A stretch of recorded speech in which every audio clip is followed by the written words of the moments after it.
¿Quién es la doctora Astrid Asminda Ramírez Pérez? Ella cuenta con una especialidad de reumatología en el Centro Médico Nacional Siglo XXI y la doctora Astrid también tiene una maestría en Ciencias de la Salud en el Instituto Politécnico Nacional. Actualmente, la doctora Astrid labora en el Departamento de Reumatología del Centro Médico Nacional Siglo XXI. Muchas gracias, doctora. Bienvenida y la dejamos para su conferencia. Hola, ¿qué tal? Muy buenos días. No sé si me escuchan bien. Sí. Voy a compartir la presentación. Y bien. Ok.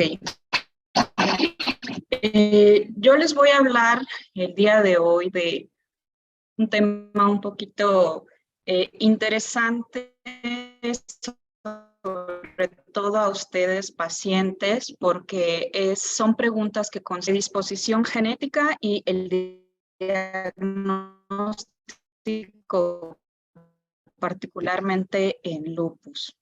Voy a ser muy puntual, hasta para nosotros como médicos puede ser complicado, pero vamos a tratar de hacerlo lo más claro posible. Vamos a hablar inicialmente de la parte genética, cómo es que esta enfermedad, o bueno, en el lupus, cómo se afecta de diferentes formas esta parte, aunque ya verán que no es la única para que cause esta enfermedad. Posteriormente vamos a hablar a grandes rasgos sobre el diagnóstico en lupus y al final una pequeña conclusión. A manera de introducción, yo les quiero comentar que pues genética y diagnóstico, lo ideal para nosotros es que tuviéramos esta parte tan evolucionada del diagnóstico que pudiéramos hacer un diagnóstico genético. Es decir, yo soy una persona que tengo tales cambios genéticos en mi cuerpo y por lo tanto sé que voy a tener lupus. Ese sería nuestro ideal, pero realmente la tecnología no ha llevado hasta este momento a saber cuál es la causa única, pero pues ya veremos en la plática que realmente la genética, pues no podemos echarle la culpa a una sola parte de todo nuestro genoma. Esta imagen me gusta porque ilustra lo que realmente pasa cuando una persona tiene lupus. Si vemos del lado izquierdo superior, tenemos una parte que dice los factores ambientales, ¿no? Lo que está alrededor de nosotros. Esa es una causa importante o es parte de lo que nosotros llamamos la fisiopatología para generar lupus. Del lado derecho vemos esta parte que yo les quiero comentar, pero si ven, aunque abajo tenemos más la cuestión celular, todo se une.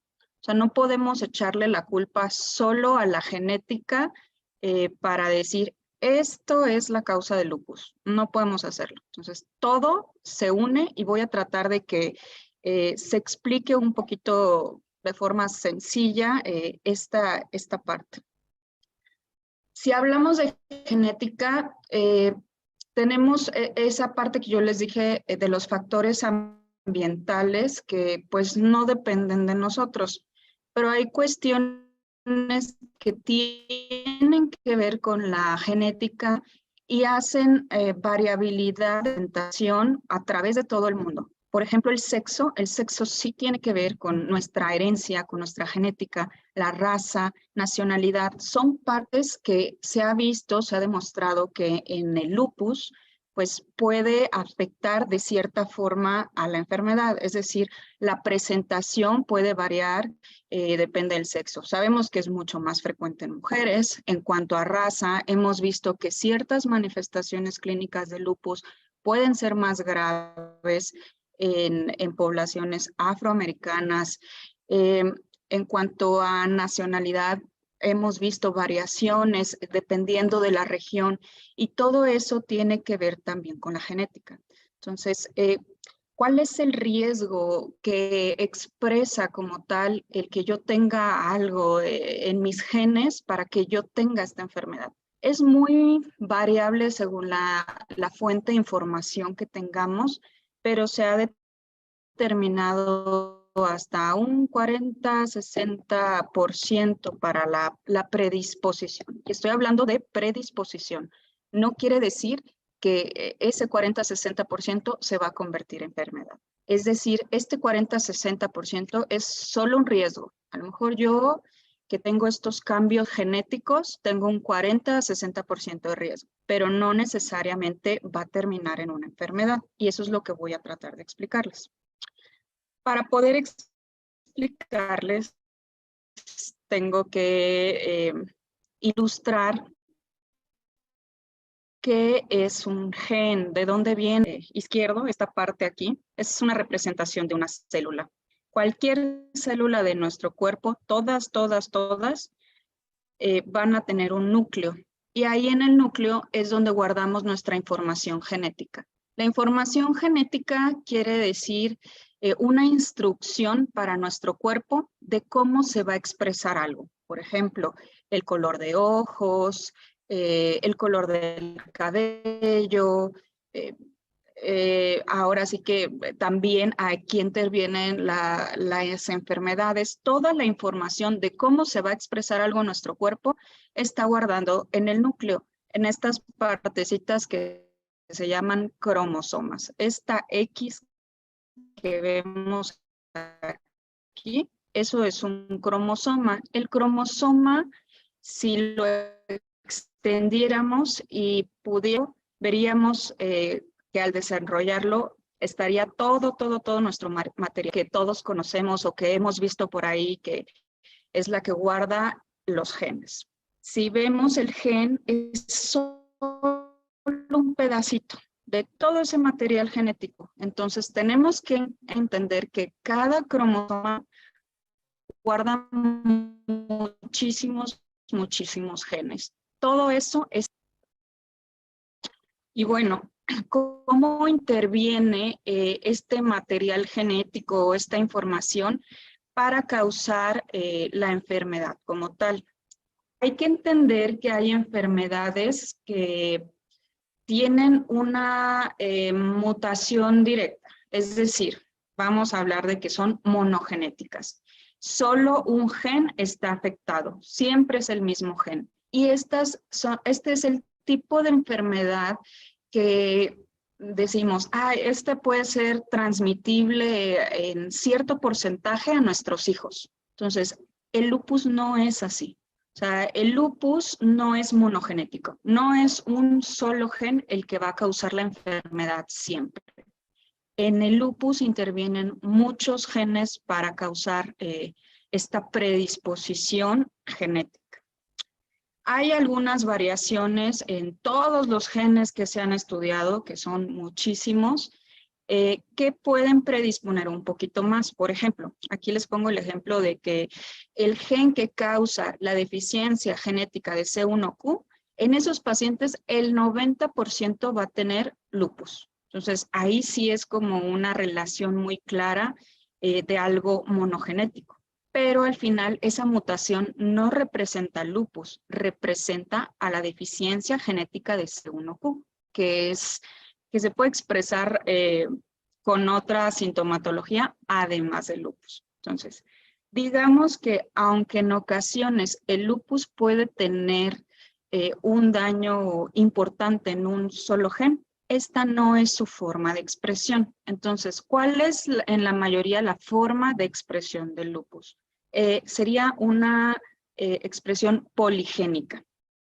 Poligénica quiere decir que de esos cromosomas que yo les enseñaba, donde se guarda toda la información, hay muchas regiones, muchas afectadas. Entonces, por eso, si yo estudio un paciente y después lo comparo, no voy a tener la misma mutación. Entre los mismos pacientes siempre puede ser diferente. Y aún así, aunque el paciente tuviera una mutación mutación no quiere decir que va a expresar la enfermedad. ¿Por qué? Porque en ese entra la parte esta que pongo de este lado, que es la epigenética, ciertos cambios para que entonces se exprese la enfermedad.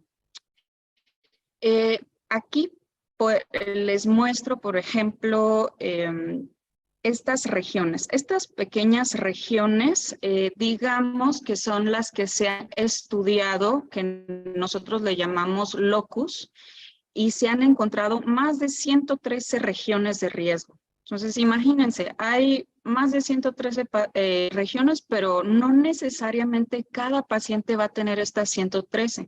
Puede tener 3, 4 o a lo mejor una, pero ¿de qué depende que se exprese o no la enfermedad?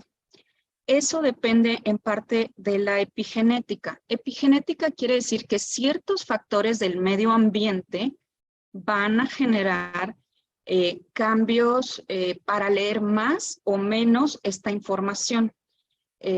Digamos que hay filtros que detendrían un error genético, pues resulta que por cambios epigenéticos esto se dio mal y entonces la enfermedad se expresa. ¿Qué quiere decir? Que si yo, por ejemplo, tengo el mismo gen de mi prima o mi hijo tiene mi mismo gen, lo va a expresar, no necesariamente. Esa información puede estar ahí guardada y no expresarse y hace que por cambios de la epigenética, cambios del medio ambiente, haya alteraciones que se expresan más o menos. Esta imagen que tengo acá es un poquito de lo que les comentaba yo de la epigenética. Esos cambios más estudiados tienen que ver con la metilación del DNA. No nos vamos a meter a mucho detalle.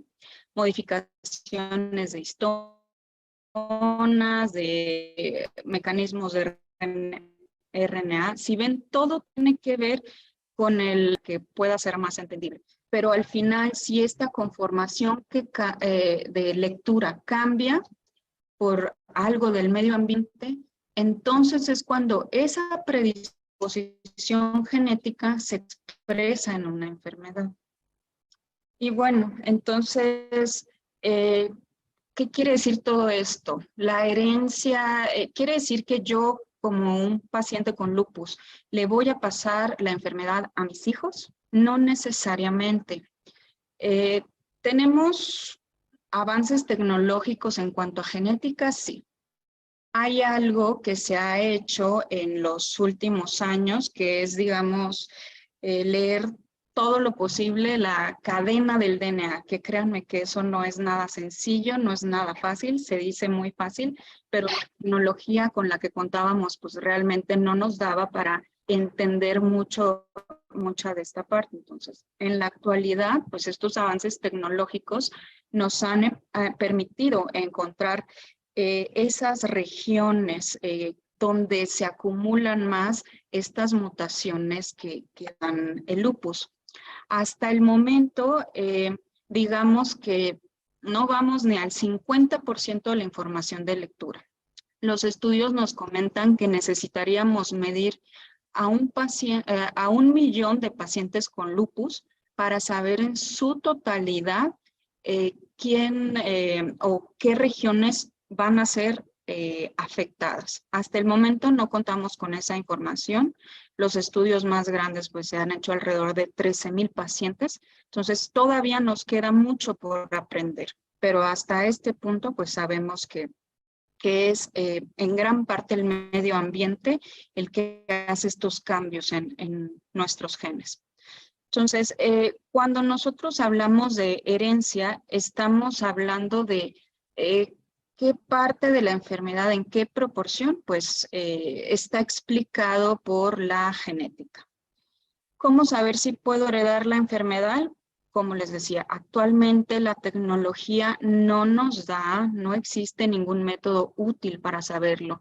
Se han hecho estimaciones estadísticas, algunos programas que más o menos en cuestiones epidemiológicas con la información genética nos puedan orientar a saber cuál es el riesgo, pero no podemos asegurarlo al 100%. Y bueno, ¿qué pasa? ¿Existe mayor riesgo entre familiares? Sí, se ha detectado un mayor riesgo de tener lupus entre, sobre todo, hermanos. Y ya en cuestiones epidemiológicas, hemos visto que el riesgo puede ser de 20 a 30 veces más. Hablando de hermanos, porque no es lo mismo incluso en hijos o en primos. Entre más, digamos, nos alejemos de la línea familiar, más bajo es el riesgo.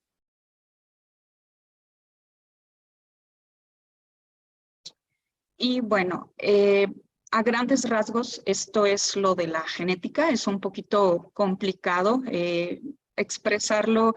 Es querer decirles a ustedes que no porque tengan lupus van a pasarlo a sus familiares. Eso es algo que debe quedar claro.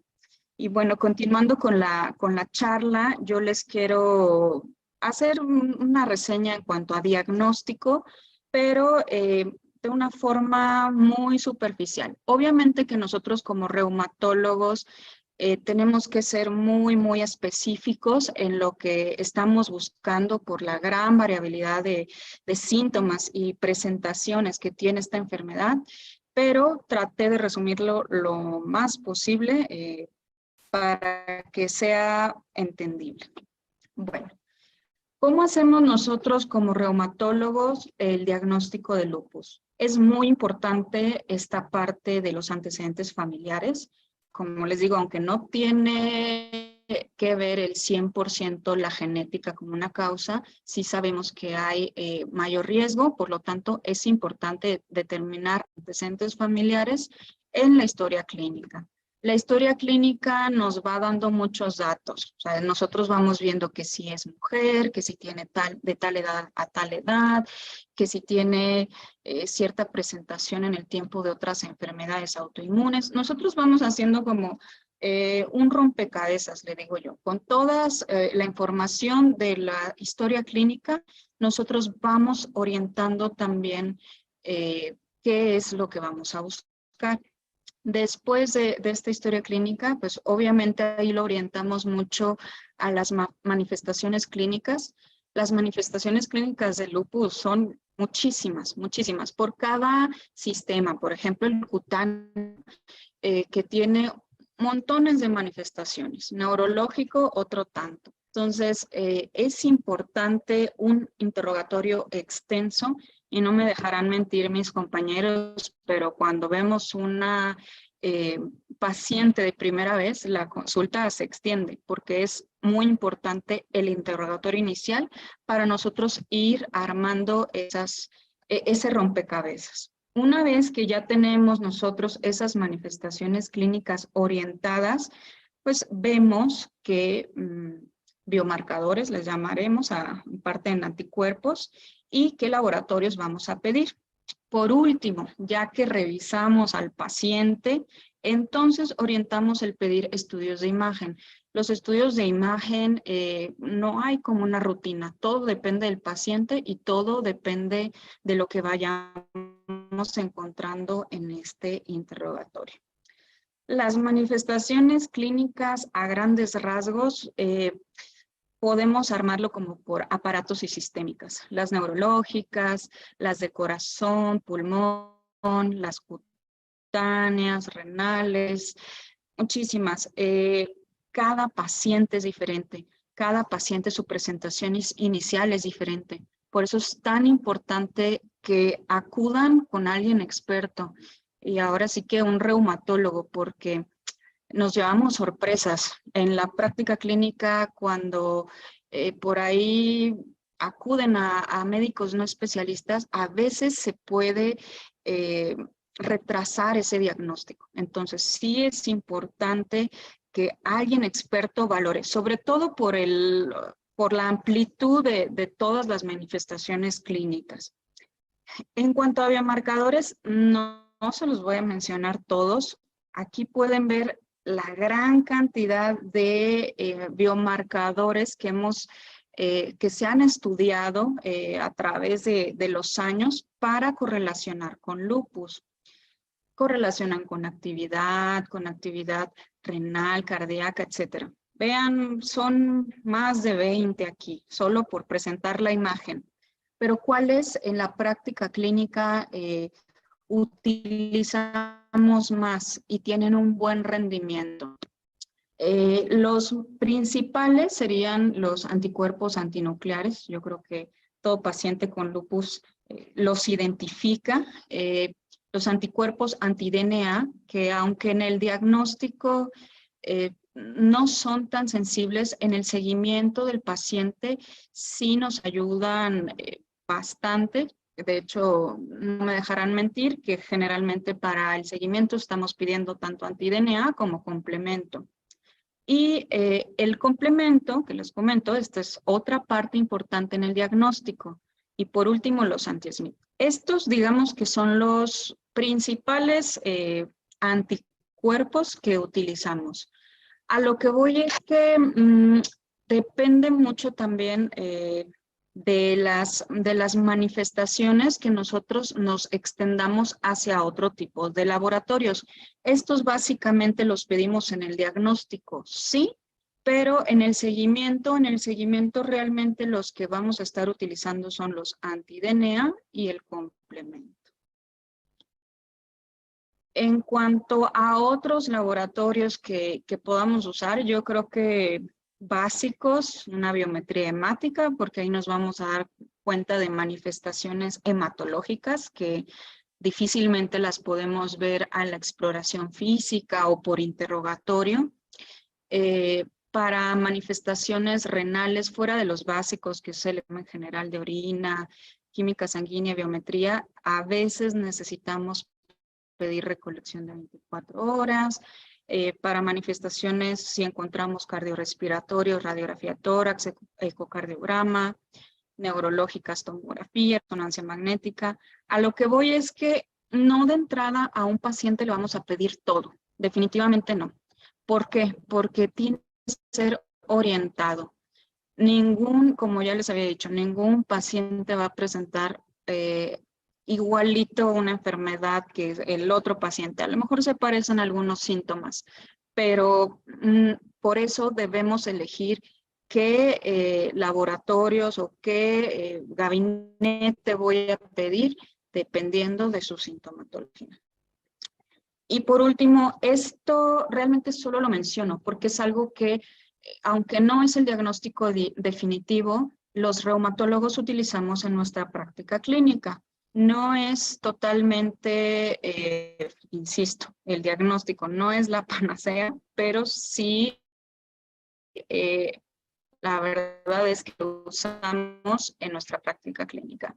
Son criterios que se hicieron sobre todo para investigación. Es decir, cuando queremos meter un paciente a investigación, lo que hacemos es ver si cumplen ciertas características clínicas para clasificarlo como que tenga lupus. Entonces, esto es lo que generalmente usamos para investigación clínica, pero en la práctica clínica también se han utilizado. Lo menciono solo porque es de relevancia para nosotros como reumatólogos y seguramente este habrá sido aplicado en algún momento para alguno de ustedes como pacientes para hacer algún diagnóstico.